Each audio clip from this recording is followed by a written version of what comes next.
Vamos pedir a Deus para que nos ajude a sintonizar melhor com os amigos do alto, que nós possamos estar em sintonia com os nossos espíritos protetores, Senhor. Em nome de Jesus, os seus médicos queridos, todos aqueles que estão tendo nesse momento a nós como tutelados, a eles evocamos o nosso pensamento e a Dona Ivone do Amaral Pereira, aos espíritos espíritas que nos possam assistir no estudo de hoje e em nome de Deus, de Jesus, o Mestre querido, pedimos a permissão de começar o trabalho dessa manhã. Que assim seja, graças a Deus e a paz em todos os lares de vocês. Graças a Deus. Então não tem o banner ali, mas é a continuação do capítulo, os arquivos da alma, tá? Primeiro, como uma praxe da Dona Ivone, ela fez toda uma introdução doutrinária, foi buscar experiências de outros autores, testemunhos, de outros autores, e agora ela vai começar a falar de si mesma, tá? É onde a gente tinha parado a semana passada. Se vocês lembram, a Dona Ivone, quando começa esse livro, ela diz o seguinte, que quando ela estiver falando, ela pessoalmente, estiver falando nós, é porque ela está junto com o Dr. Bezerra de Menezes. Ela e o Dr. Bezerra de Menezes estarão escrevendo. Quando ela estiver falando eu, é porque, em primeira pessoa, é porque era somente ela, tá? Então, vamos lá. Isso é uma nuance interessante, porque várias vezes ela faz isso, Então, ela começa a contar o caso dela. Pelo ano de 1942, minhas provações, intensas desde a infância, se agravaram profundamente. Não me permitirei explicá-las aqui, mas afirmarei que foram inesperadas e violentas. Havendo lutado e sofrido sem tréguas, por assim dizer, desde tanto tempo, não resisti aos novos embates que então avultaram e adoeci gravemente, de um choque nervoso que me manteve inconsciente, como desmaiada, durante 2 longos meses. Então ela já começa a contar a experiência dela. Ficou em coma, mas desmaiada, ela descreve desmaiada por 2 meses, tá? 1942, a Dona Ivone tinha 42 anos, tá certo? Porque ela é de 1900, efetivamente. Vocês vão ver alguns dados aqui no livro que diz que é de 1906, mas a Dona Ivone é de 1900, tá? Ela dizia que era de 1906 para mentir a idade, tá certo? A Dona Ivone mentia a idade. Então, para todo mundo, ela dizia que era de 1906. Mas ela é efetivamente de 1900, tá certo? Então, a Dona Ivone tinha 42 anos e passou, e ela sempre fala dessa problemática que ela tinha durante a vida, desde a infância, esses conflitos.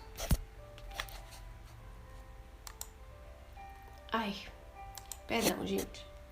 Esses conflitos que ela tinha intimamente sobre a reencarnação anterior, no qual ela via o espírito do ex-marido, no qual ela ansiava aquela vida familiar que ela deixou aberta porque ela era uma suicida e se suicidando, aquela vida dela ficou em suspenso, porque depois ela caiu na real que foi uma bobagem o que ela tinha feito, foi uma ação grave.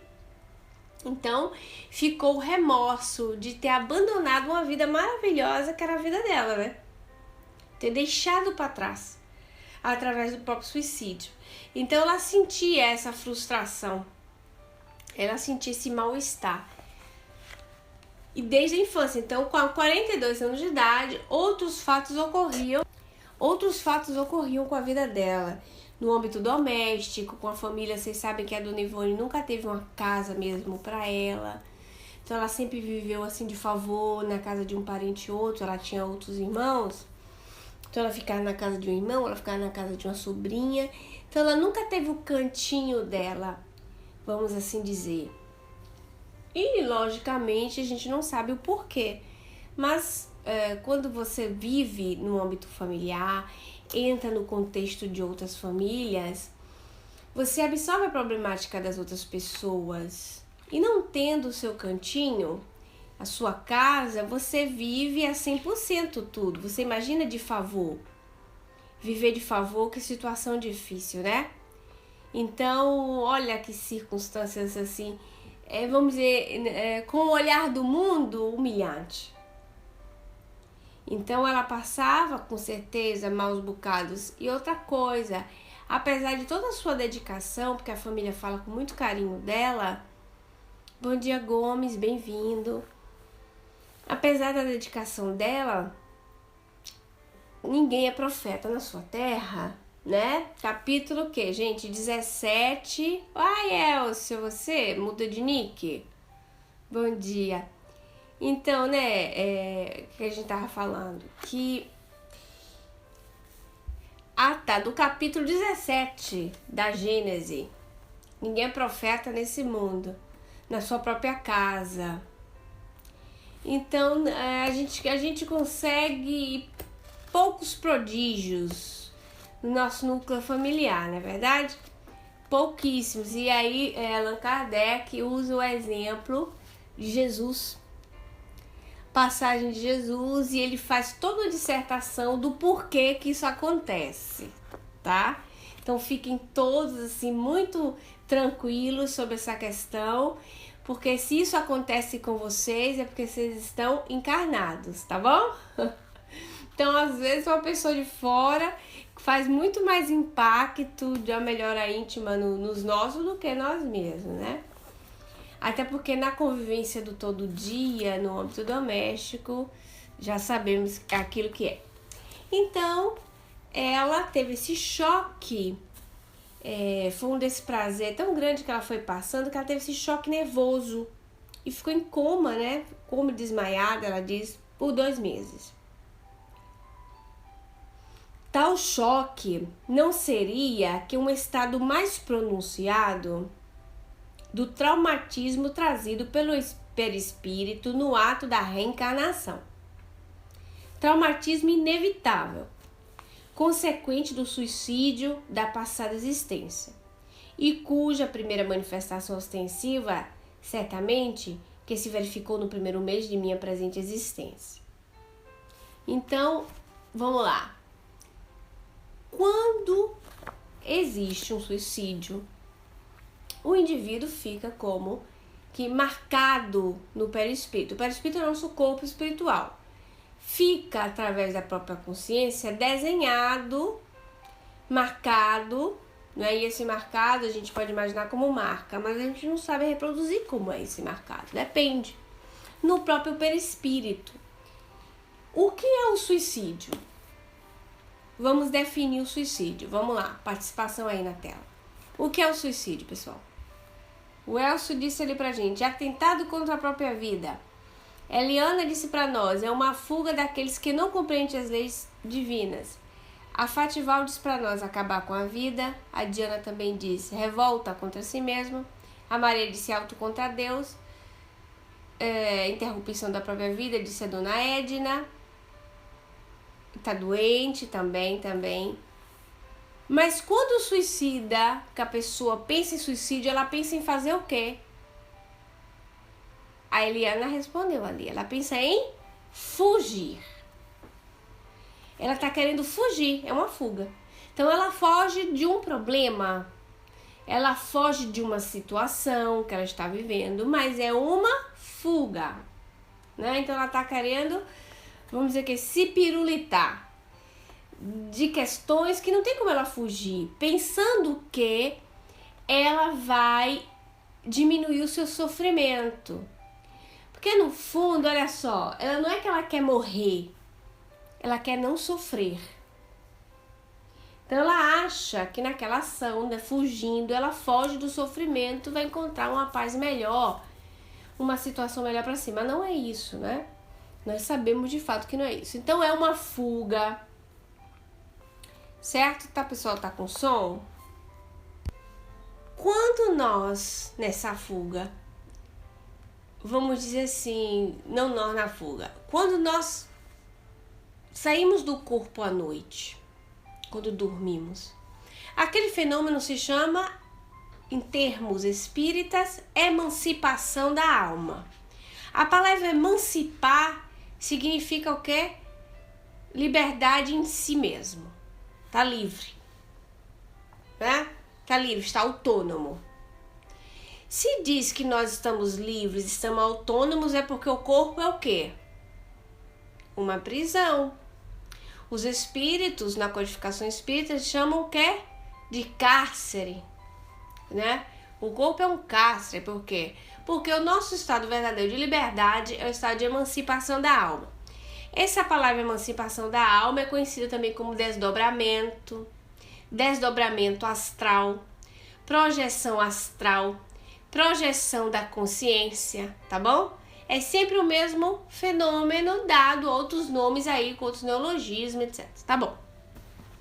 Ora, sair do corpo, né? E ela colocou ali, desprendendo-se dos seus laços materiais, esses laços assim que nos mantêm ligados ao corpo na vida de vigília, na vida de acordados, vamos dizer assim, na vida do mundo. O corpo é uma roupa que você, quando é de manhã, veste aquela roupa e vai trabalhar ou vai para a escola, que é a vida normal, né? A Fatival colocou ali pra gente. Então, quando suicidamos, só queremos escapar da prisão do corpo, quer liberar-se do problema, né, Fatival? Na verdade, não é do corpo, quer fugir do problema.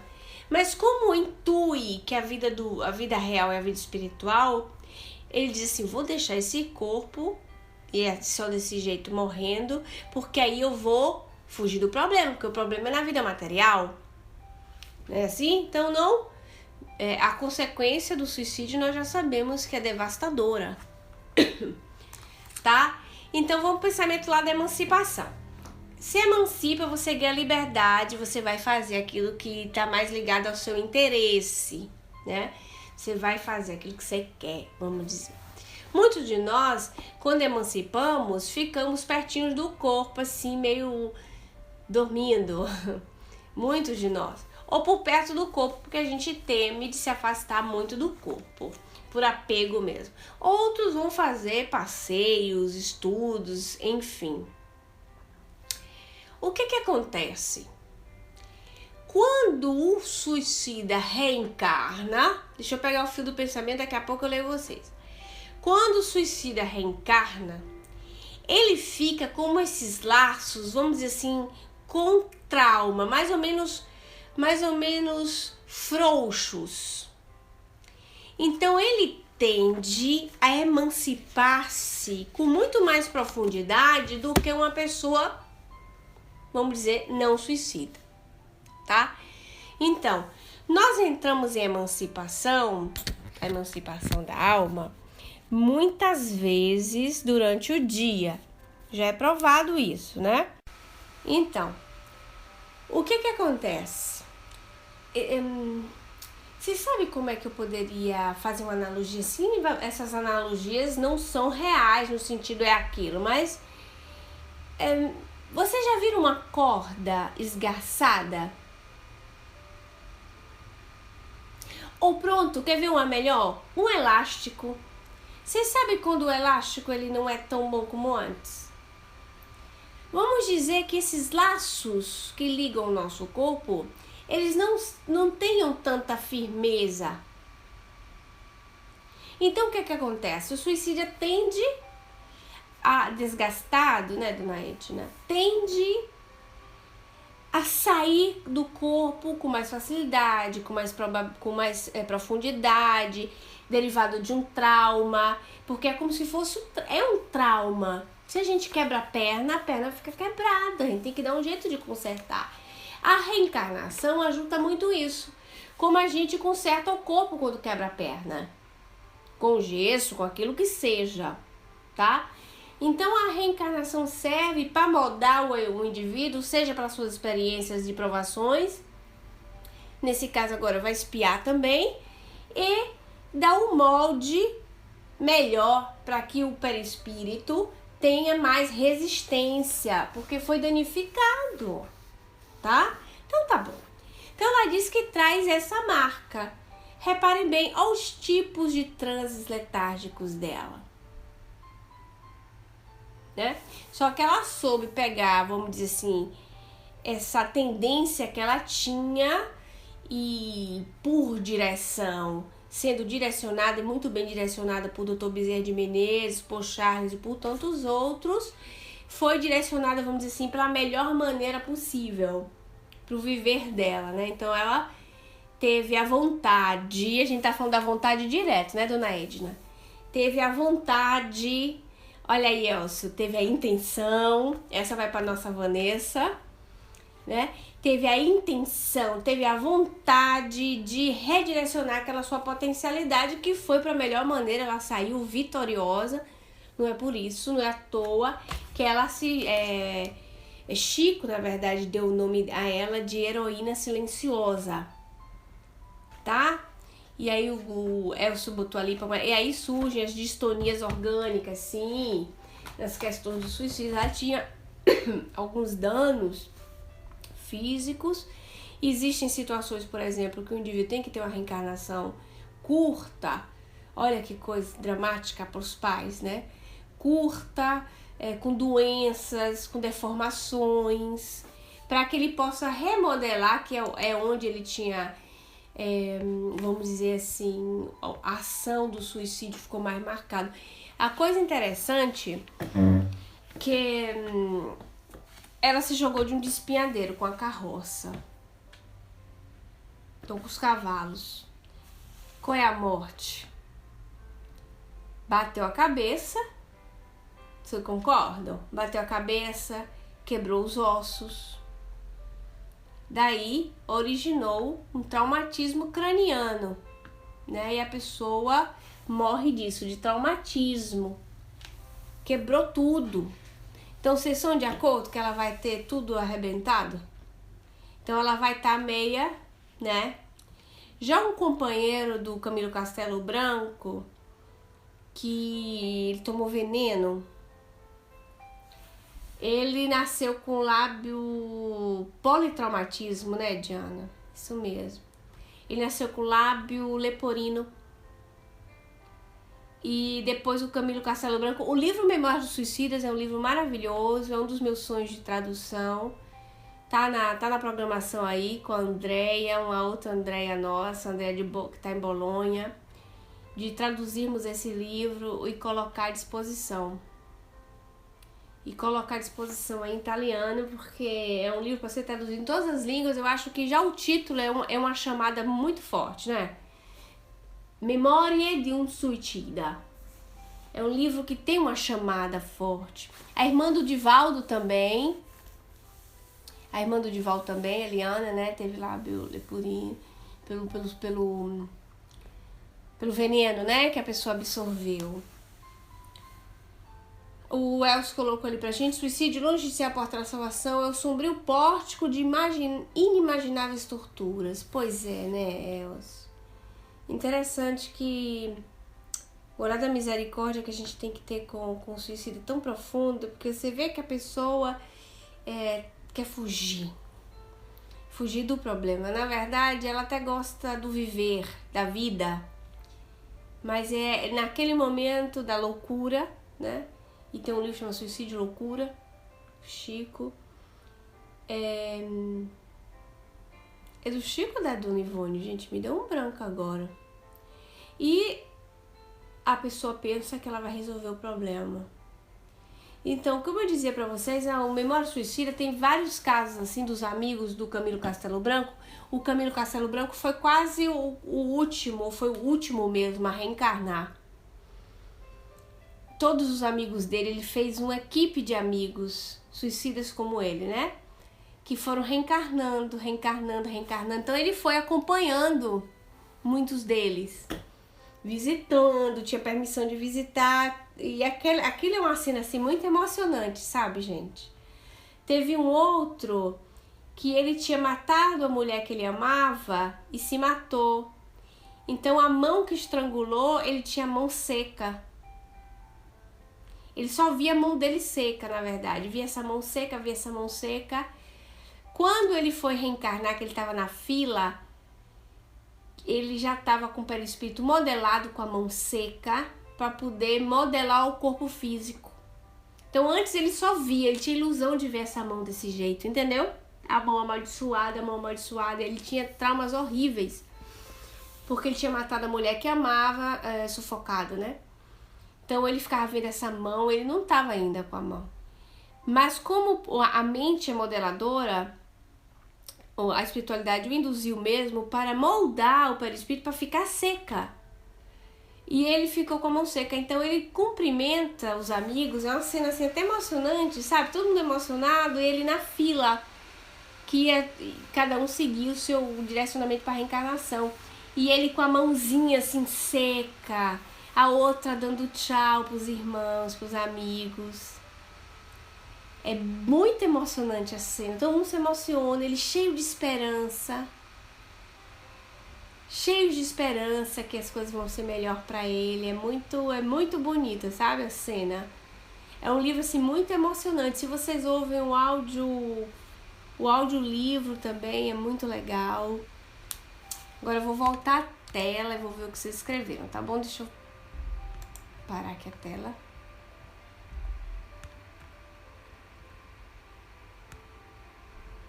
Então,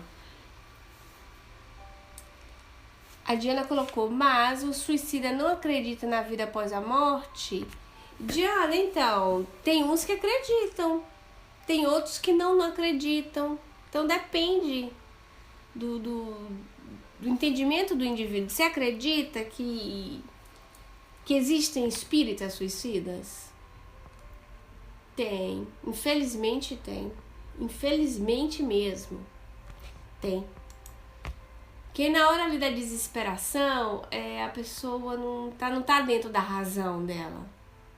Perdeu a razão, sabe? É quando ela vai entrando num processo de loucura. Então ela perde a razão. Infelizmente. Não entendeu, na verdade, que as espírita de nome, né? Não tinha interiorizado. Por isso é pela educação que a gente extrai o homem do sofrimento. Não tem jeito. Eu bato nisso. Porque não adianta a gente só fazer com que as pessoas orem. Elas têm que saber por que elas estão orando. Elas têm que saber o porquê que elas estão vivendo isso. Elas têm que ter consciência disso. E a Dona Ivone, ela é muito prática no relacionamento, no relacionamento dela com esse mundo espiritual. Eu aprendi isso com ela e muita coisa. Que ela diz assim, você fica com... Ai, mas a pessoa não tá tão preparada para ouvir aquilo. Os espíritos às vezes, mas é necessário. Aquilo que a gente chama choque anímico, né? Mas a pessoa, depende do caso a caso, porque todo caso é único, né? A pessoa tem que ouvir a verdade para poder encarar a verdade. Então, sendo bem inspirado, a espiritualidade nos conduz como é que nós vamos agir de caso a caso. A Eliana colocou ali pra gente. No Memória Suicida, o mentor falando com o Camilo, diz que aqueles que oram para os suicidas criam um elo de amor com a Mãe Santíssima. Esse livro nos ensina muito mesmo, Eliana. Você sabe, Eliana, que no trabalho que a gente faz com o GE, isso foi um projeto que a gente foi desenvolvendo. Então a gente tem assim, ó, segunda-feira só para os desencarnados. Então desencarnado, a gente teve que dividir porque tava muita gente, então esse projeto foi adequando, né? Então segunda-feira só os desencarnados por vias normais, doença, aquilo que seja. Então Nós vamos ter a nossa lista de desencarnados. Se tiver desencarnados no momento atual, vai ser aquele assim, os médios, né? A parte também o pessoal do público. Na terça, nós vamos ter, repare, os doentes. Então, todo mundo que tem uma problemática de saúde física vão entrar nos doentes. Na quarta, então, são terça e sexta os doentes. Quarta e sábado são de perturbações espirituais, que já passou por uma anamnese do grupo, a perturbação espiritual, a gente encaixa, vai para perturbações espirituais. Mas a quinta-feira, nossa, é só dos suicidas. Então a lista dos suicidas é uma lista que não acaba nunca. Então nós temos infinitos nomes, não acaba. Então nunca sai da lista. O suicida nunca sai da lista, ele vai ficar eternamente ali na lista. Enquanto a gente puder, ele tá ali, né? Então realmente você cria elos de amor. Porque você tem que ter o coração com muita misericórdia para mandar luz, para mandar luz, para mandar luz. Para pessoas que sofrem no mundo espiritual pela via do suicídio, sabe? E dedicar o nosso tempo para esse tipo de socorro, com o passar do tempo, quando você tem essa prática mental, nos enobrece muito. Porque isso nos causa uma transformação íntima muito profunda. No começo, talvez a pessoa diga, tá bom, vai descumprindo de uma obrigação. Mas ela vai começar a vivenciar situações espirituais importantíssimas para ela e para outros. E esse elo de amor, de gratidão, né? Que a gratidão de poder fazer uma coisa dessa e a gratidão da parte deles para conosco também. Então é isso. Sobre o perispírito, a questão do trauma, ficou claro essa questão, né? Nós ficamos ou ficam com o espírito traumatizado. O que é o perispírito para o corpo físico? É o que Hernani Guimarães chama de MOB, modelo organizador biológico. Então o perispírito, ele modela o corpo físico, tá? Porque o perispírito é o corpo do espírito. Tá certo? Nós tínhamos falado semana passada, assim, bem mastigado sobre esse assunto. Então, o que fica registrado no perispírito das nossas vivências, pelas nossas necessidades, vão ser modelados no corpo físico nas reencarnações, tá?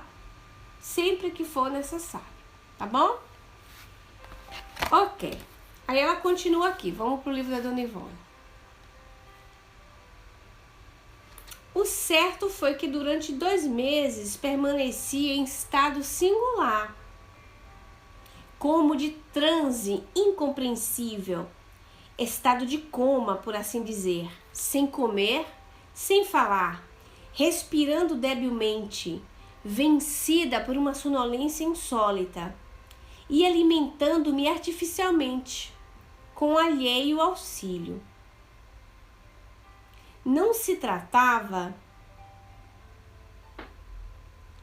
de transe letárgico, porque posteriormente recordei o que comigo se passou espiritualmente. E no estado de letargia não é possível a lembrança do que se passa com o espírito do paciente. Também não foi a catalepsia, porquanto não houve entorpecimento dos órgãos. E tampouco se tratava do transe sonambúlico, visto que também este não permite recordações dos acontecimentos desenrolados após o despertar. Que estado seria, então?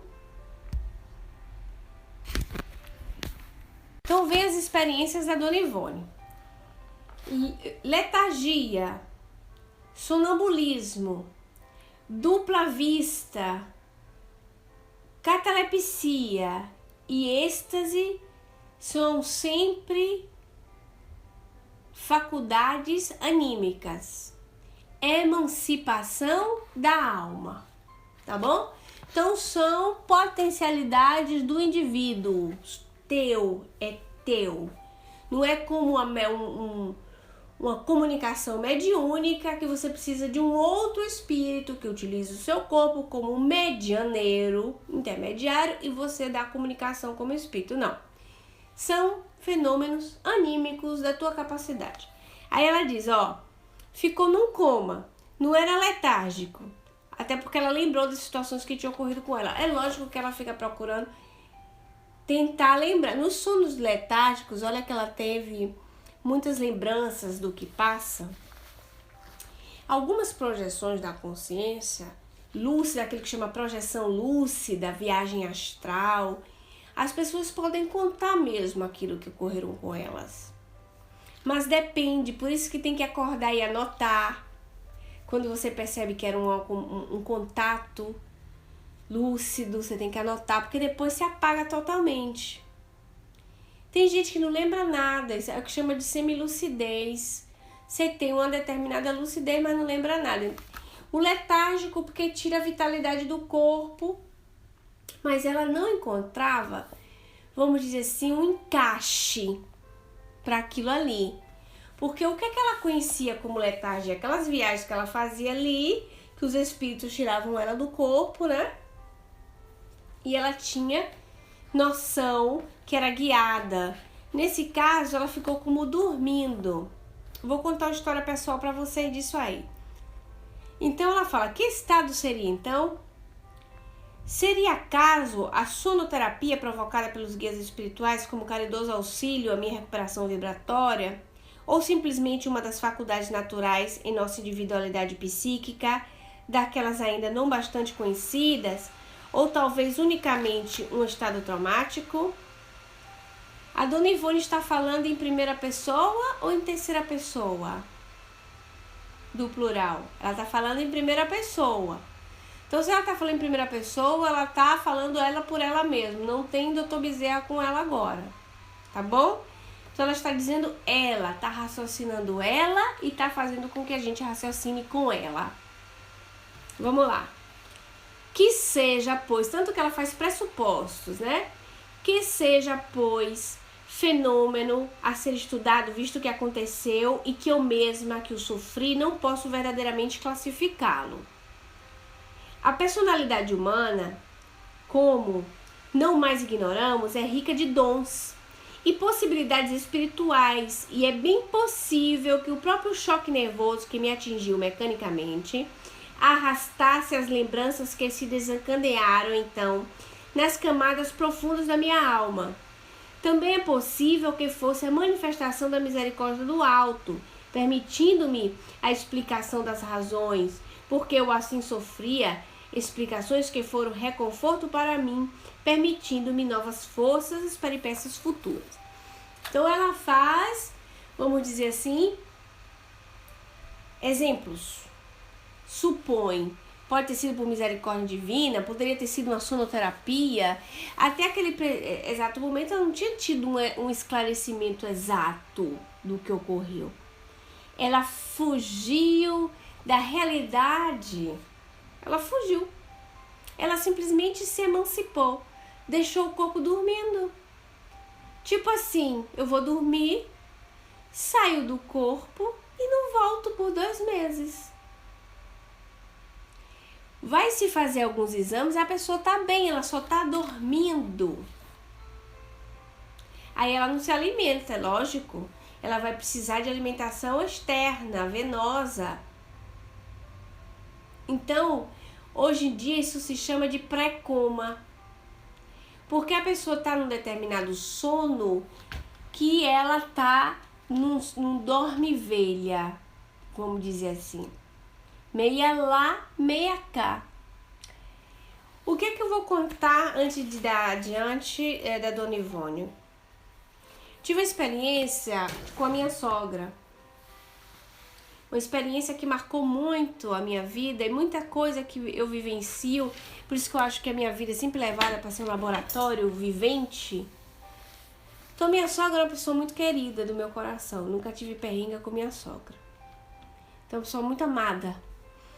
A minha sogra, ela tinha um casamento daquele sonhado pelas pessoas na velhice. Então ela estava com aquele velhinho, que era meu sogro, se amavam muito. E ele tinha um problema de saúde, teve um infarto e morreu. Mas ele sempre teve problema cardíaco. Os 2 anos que ela passou viva, ela passou se arrastando. Então ela não conseguia viver com alegria. Então o que é que ela fazia?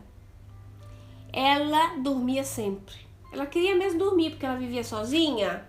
Então ela dormia sempre, ela dormia a noite toda. Quando era de tarde, ela dormia 2, 3 horas. Era capaz de acordar 11 horas da manhã. Era uma depressão profunda. O que era aquele dormir dela? Era uma fuga. Ela fugia para que, desdobrada, pudesse estar com o marido. Então ela fugia. Ela quase que não vivia, mas ela estava bem, de saúde. Então, um pouco que ela ficava acordada, a gente se via às vezes e tudo mais, mas ela não sabia contar bem. Uma vez eu disse assim, eu tenho uma impressão que é como se meu marido, eu durmo, mas eu depois estou acordada e estou do lado dele. O que é isso? Emancipou, né? Ficou lúcida e o via. Eu explicava a ela claramente o que eram as coisas. Eu nunca tive, assim, economia de palavras, não. Onde eu tenho que levar a explicação, eu levo. Ela ficava meio assim, interessada no assunto. O que ocorreu? O que é o perispírito, de novo, para o corpo? Deixa eu ver se vocês gravaram a sigla. Isso aqui. Modelo organizador biológico. O que é que a mente dela fazia? A mente dela criou um círculo vicioso entre perispírito e corpo, não é? Foi, porque se ela ficava procurando dormir como fuga, ela criou um mecanismo vicioso nas energias, tá? Daqui a pouco eu chego lá. Uma pessoa que tem 83 anos, o que tá acontecendo com ela? Ela tá envelhecendo, não tá envelhecendo? O que é envelhecer? Envelhecer significa que as células vão morrendo e não se renovam mais, não é assim? E quando nós reencarnamos, não somos ligados célula a célula. Se nossas células morrem, um fiozinho daquela célula foi desligado, correto? Então, como ela estava numa idade idosa, vocês são de acordo que muita célula já estava sem fiozinho? Então, o idoso, ele já fica em si por si bastante desdobrado, emancipado, tem uma facilidade muito maior por causa do envelhecimento, é um fenômeno natural, certo? Tá bom. Ela já tinha essa facilidade. Ela criou o círculo vicioso, não criou? Na fuga, querem dormir, querem dormir, querem dormir. O que ocorreu? Que no dia que ia ter uma festa dela, que a gente chamou no Mágico, era 8 de dezembro, era o dia que ela ia sair pra ir almoçar fora, tava até animadinha e tal, a menina ia chegar lá pra ajudar ela a se vestir. Ela teve um AVC. Se acachou do lado da porta, teve que vir bombeiro, etc, entrou. E a pegou ali quietinha, sentadinha. Foi pro hospital. O que foi que houve com esse AVC? Ela ficou meio com algumas coisas paralisadas. Uma parte do corpo, tá? Mas ela tava com determinada lucidez. A minha família, céticos até o último, não acreditavam que ela tava na razão. Mas ela tava. Eu só vim saber uma semana depois, porque não queriam me contar, tá? Porque eu tava de neném. Mas eu vim saber porque eu tava caçando ela, ligando. Olha que coisa interessante que ocorreu. Ela tava meio assim, abriu o olho, e eu cheguei pra visitá-la. E chamei ela pelo nome, evoquei-a mesmo. Porque eu sei o que eu tô fazendo. Botei a mão nela, acariciei a cabeça, joguei luz no frontal e a chamei pelo nome. Repetidas vezes ela abriu o olho, ficou lúcida e eu comecei a conversar com ela. Ela respondia balançando a cabeça claramente. Tive uma conversa muito lindinha com ela, Ela pegou minha mão, apertou o coração. E minha cunhada não tava. Quando minha cunhada voltou, aí o que acontece? Você viu essa questão do sono da Dona Ivone? Ela sentia como se fosse um cansaço. Aí o que acontece? Vinha um sono assim, como se fosse um sono que possuísse ela. Aí o olho revirava e ela ia perdendo os sentidos. Eu percebia que ela tinha desdobrado, forçadamente. Tempos depois operaram ela na carótida, assim, 2 dias depois ela já não voltava mais em si. Mas quando eu ia conversar com ela, e ela estava em sono, dormindo, aí os médicos diziam assim, é um pré-coma. E eu dizia, ela tá aí, ela está aí. E todo mundo, nada, isso é maluquice na sua cabeça. Eu falei, gente, ela tá aí. Como é que eu sabia que ela estava do mesmo jeito? Porque eu a chamava, evocava e ela me respondia com a respiração. Então teve uma vez que eu insisti tanto, mesmo depois da operação, comecei a cantar para ela músicas napolitanas. Botei o YouTube e comecei a cantar e ela sorriu. Aí eu contei uma coisa que o filho dela fez comigo, essas bestagens de marido, e ela sorriu. Ou seja, ela ouviu, interagiu, ela estava ali ainda com poucos comandos do corpo, mas estava. E ela sorria com o cantinho da boca assim, né, torta. E ela sorriu, interagiu. Cantei uma música para ela que era da juventude dela com o marido. Ela chorou. As lágrimas caíram. Então, vocês percebem que ela estava ali? Era um sono. Hoje em dia, gente, já se sabe que uma pessoa em coma, porque existem graus de coma. No caso dela, era pré-coma. Então ela estava muito mais lúcida. Aqueles coma que a pessoa não se move, não faz nada, a pessoa já foi. Então, não podia ser um estado dela voltar para contar suas experiências. Como a Dona Ivone diz, mas não dá para contar. Se fosse assim, daria para contar. Ela ficou supondo, tá? Então, essa parte aqui da Dona Ivone é uma questão de suposição, porque ela está contando a experiência no qual ocorreu com ela. E ela diz, olha, a personalidade humana, como não mais ignoramos, é rica de dons e possibilidades espirituais. A questão da nossa ligação corpo espiritual, tá? E físico é impressionante das nuances que existem. A Fatival colocando pra gente, no Alzheimer, também a pessoa está lá. Olha, Fátima, eu não tenho competência nenhuma para falar de Alzheimer. Mas depende da pessoa para pessoa. Mas você imagina, se a pessoa tá vivenciando ali a sua mente, claro que ela tá. Ela tá lá. Mas só que ela tá num estado de confusão mental. Ela não consegue utilizar mais o cérebro. O cérebro tá danificado. Tá com o programa, vamos dizer assim, o programa do computador tá embaralhado. Aí tá embaralhado. Porque está vinculado às questões da memória. Então a pessoa é uma emancipação dela também. Mas é como se ela desse um mergulho dentro dela mesma, com as confusões no qual ela vive, ou viveu, ou tá marcado nela, que aquilo é o que vai trazer as confusões. E você sabe o que é tão interessante, Fatival? Porque quando os médicos se abrirem para o conhecimento da ciência do espírito, muita coisa vai ficar compreensível. Sim, vem dele, do dono do espírito, do corpo. Que essa situação possa ser agravada por um outro espírito também é possível, tá? Mas sempre vem da própria pessoa. Porque não existe mais uma questão de dizer assim, problema espiritual ou problema físico? Somos sempre nós que interagimos do corpo espiritual para o corpo físico. Entende? Então, o corpo em si por si é um medianeiro. O nosso corpo intermedia a vida do espírito, porque o espírito, para ele poder evoluir, ele tem que estar encarnado. Para ele estar encarnado, precisa de um corpo. O corpo é a sua roupa, a sua veste, o seu carro.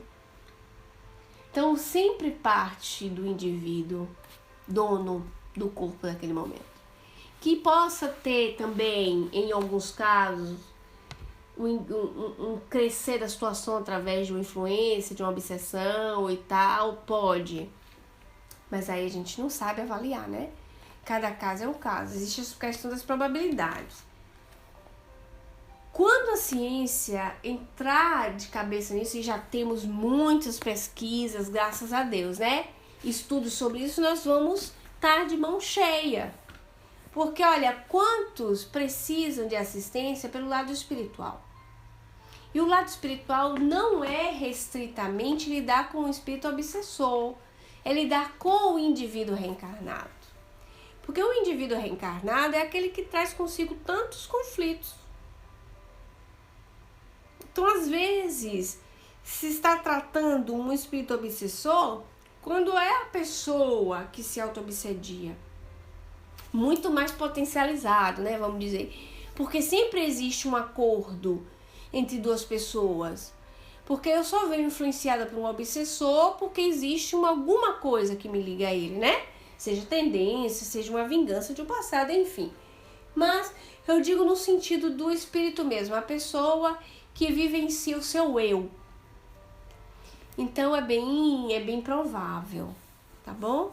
Que tenha isso aí. E em todos os casos também pode existir uma questão de obsessão, tá? Como nem todos existam. Por isso que é relativo, cada caso é um caso. Por isso, vamos dizer assim, em uma triagem de um centro espírita, de um grupo espírita, tem que ter o olho de perceber se é uma influência espiritual de um outro para uma vingança, ou se é uma influência espiritual de um outro espírito por sintonia somente, ou se é porque é a própria pessoa mesmo que está se boicotando, que é a vida dela, que é outras encarnações dela, com outras nuances, sabe? Que fica emergindo e fica boicotando a pessoa. Culpas. Então, o estudo do ser, da alma, da psique real e do indivíduo é que vai dar os parâmetros para a gente ir melhorando. E nós somos, vamos dizer assim, de uma certa forma, privilegiados, porque nós temos a capacidade, hoje, a oportunidade, muito mais do que capacidade, de estar batendo um papo sobre esses assuntos, né? Por isso, quanto mais a gente bate um papo, quanto mais a gente conversa sobre isso, a gente estuda, é quando nós vamos passar adiante esse conhecimento a outros. Então, o pensamento espírita, sabe, pessoal? Não é que o mundo inteiro vai se transformar em espíritas e todas as igrejas vão virar centros espíritas. Não é. O centro espírita, físico ou virtual que seja, é um núcleo de reencontro de amigos, da gente se encontrar, pra gente, vamos dizer assim, fazer um pit stop, como faz na Fórmula 1. Mas o verdadeiro centro espírita é você que caminha, tá? Então, o pensamento espírita que está surgindo nas filosofias atuais, não é? Na ciência, na pedagogia, você vê um pedagogo fazer uma proposta maravilhosa de educação com pensamento espírita, sem usar a palavra espiritismo, e você olha e fala, olha que coisa curiosa. Enfim, é o pensamento que vai entrar na sociedade sem tocar, sem modificar, vamos dizer assim, as culturas dos povos, sem modificar as tradições dos povos. Então, olha que maravilha, né? O contato com isso. E é o nosso contributo, a nossa contribuição na sociedade dessa melhoria. Dessa melhoria no núcleo familiar, no núcleo espírita, mas muito mais no supermercado, na reunião da escola do filho, no trabalho, muito mais. Porque lidar com espíritas e falar com espíritas é facinho, ó. É tão bom estar aqui falando com vocês, né? Mas eu tenho que recarregar minhas baterias para lidar com o povo lá fora. E passar essa realidade para as pessoas. Então, tendo a oportunidade, a gente fala. E eu aconselho muito, eu vou concluir o estudo dizendo assim para vocês, que eu aconselho muito o Livro dos Médiuns, o capítulo Método. Porque o capítulo Método nos ajuda demais a gente poder saber como a gente se mover, que argumentos usar e em que circunstâncias pode acontecer conosco, tá? Então nós vamos cruzar com vários tipos de pessoas, que às vezes a gente pode ter uma abordagem sobre espírito e a pessoa aceita aquilo numa boa. Já tem outros que você tem que ter uma abordagem diferente, você não vai falar de espírito, de anjo, você vai ter uma ética social de melhoria ao seu bem-estar. Então o livro Método nos ajuda muito para que a gente consiga identificar as personalidades que irão cruzar conosco na nossa vida, tá bom? Então é isso, vamos dar por encerrado o nosso estudo de hoje, tá? Recuperei os 10 minutos, tá vendo? Do que eu atrasei aqui com vocês por causa do computador. Peço desculpa aí, pessoal, que ficou aí me esperando, mas foi um problema de computador mesmo. Pro pessoal do GE, deixo meu beijo também, meu abraço, que a gente possa interagir sobre esse assunto. Se sinto à vontade lá no grupo do bate-papo, tá bom? Para falar desse assunto. E a gente tá aqui à disposição, tá certo? Então, vamos fazer a prece para concluir nossos trabalhos. Alguém pode fazer a nossa prece? A Andréia quer fazer a nossa prece de encerramento? Pode? Ótimo. Bom dia, você me ouve bem? Som tá ok? Ok. Obrigada, Ju. Esses 10 minutinhos aí que te atrapalharam, pra mim foram bons, porque eu também demorei aqui o computador ligado, então não me atrasei tanto assim. Obrigada pelo estudo, foi assim muito interessante e sempre relacionado com o nosso dia a dia, que eu acho que isso é importantíssimo. Então, vamos agradecer por mais uma oportunidade de aprendizado, de estudo, que vai fazer com que aquelas sementes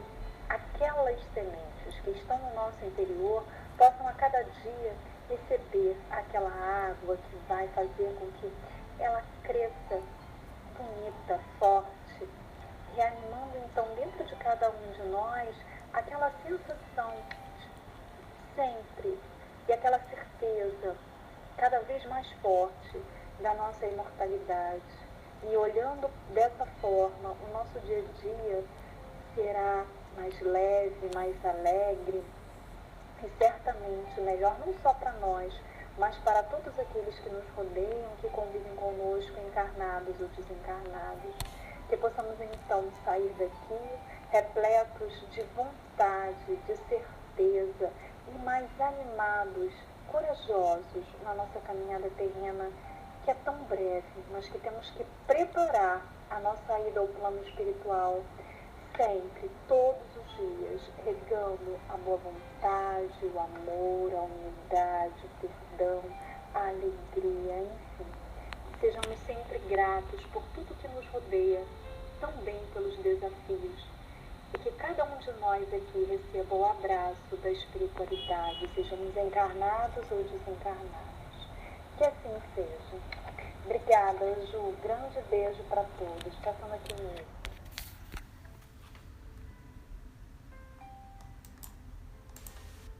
Graças a Deus, Andréia, brigadinha. Que Jesus nos abençoe. Gente, o obrigado é todo meu, viu? Pela presença de vocês, pela interação. A Eliana, se você me chamar aí no particular agora, eu respondo você 2 minutinhos, eu não tenho você como contato. Certo? Dudu, cadê a vassoura? Você chegou para limpar a sala? Então tá bom. Gente, beijo pra vocês. Fecha, foi ele que disse, viu? Pessoal, um beijo a todos, que Jesus nos abençoe e até quarta-feira que vem.